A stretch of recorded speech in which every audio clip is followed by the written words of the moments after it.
ஒரு பெரியவரிடம் ஒருத்தர் போய் கேட்டாராம், குரு, வாழ்க்கை எங்கே தொடங்குகிறது, வாழ்க்கை எங்கே முடிகிறது?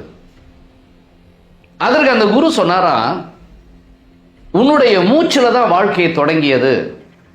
மூச்சு எப்போது நின்று போய்விடுகிறதோ அன்றைய வாழ்க்கை நின்று போய்விடும், முடிந்துவிடும். இவருக்கு ஒரே ஆச்சரியம். மூச்சுல தான் வாழ்க்கையை தொடங்குதா? அப்பதான் அவன் யோசிக்க தொடங்குறான். மூச்சு வந்தது, எனக்கு உயிர் வந்தது. மூச்சு எப்ப வராமல் போகிறதோ எனக்கு உயிர் பிரிந்து விடும். ஆக இந்த உலகத்தில் வாழ்வதற்கு நமக்கு கொடுக்கப்பட்டது வயதல்ல, மூச்சு தான். ஆக இந்த மூச்சு இருக்கும் வரை நன்றாக பயன்படுத்திக் கொள்ளுங்கள்.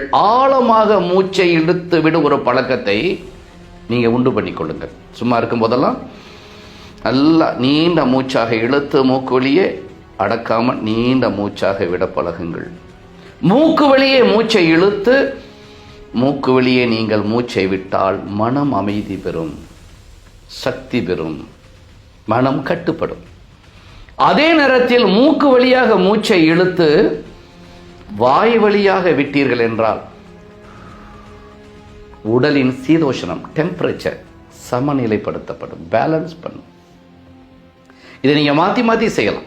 ஒரு தடவை மூக்கு வழியை இழுத்து மூக்கு வழியை விட்டு, அடுத்த தடவை மூக்கு வழியை இழுத்து வாய் வழியை விட்டு, இப்படி ஒவ்வொரு நாளும் காலை மாலை ஒரு 20 நிமிடங்கள் செய்யுங்க. நின்றுகிட்டோ உட்கார்ந்துகிட்டோ, குளித்த பிறகோ குளிக்கிறதுக்கு முன்னாடியோ, பிரார்த்தனை செய்வதற்கு முன்போ பிரார்த்தனைக்கு பிறகோ, படிப்பதற்கு முன்போ படித்த பிறகோ. ஆனால் மூச்சு பயிற்சி செய்துட்டு எது செய்தாலும் உங்க மனம் ஏற்றுக்கொள்ளும், மனம் அமைதி பெறும். ஆக இந்த மூச்சுக்கு மிகப்பெரிய ஆற்றல் இருக்கிறது. இந்த மூச்சை நீங்க எப்போது ஆழமாக இழுத்து விடும்போது அந்த மூச்சு பிராணா சக்தியாக மாறுகிறது, காஸ்மிக் எனர்ஜி. எப்ப நம்மளுடைய மூச்சு பிராணா சக்தியாக மாறுகிறதோ நம்மளை சுத்தி இருக்கிற காந்த அலைகள் பெரிதாகும். காந்த அலைகள் பெரிதாகும் போது நம்முடைய எண்ணங்கள் நிறைவேறும். அந்த காந்த அலைகள் நம்மளை அழைத்து செல்லும், அல்லது நமக்கு வேண்டியதை அந்த காந்த அலைகள் சென்று அழைத்து வரும். இதெல்லாம் எதில் தொடங்குகிறது? பிராணாசக்தி. பிராணாசக்தி எதில் ஆரம்பிக்கிறது? நீண்ட மூச்சுல. ஆக மூச்சை ஆழமாக இழுத்து விடும்போது நம்ம உடம்புக்கு பிராண வாயு என்று சொல்லக்கூடிய ஆக்சிஜனும் கிடைத்துவிடும், பிராண சக்தி என்ற காஸ்மிக் எனர்ஜியும் கிடைத்துவிடும், காந்த சக்தியும் கிடைத்துவிடும். ஆக இறைவன் நமக்கு தந்த ஒரு மிகப்பெரிய ஆற்றல் இந்த மூச்சு. முற்றிலும் இலவசம்.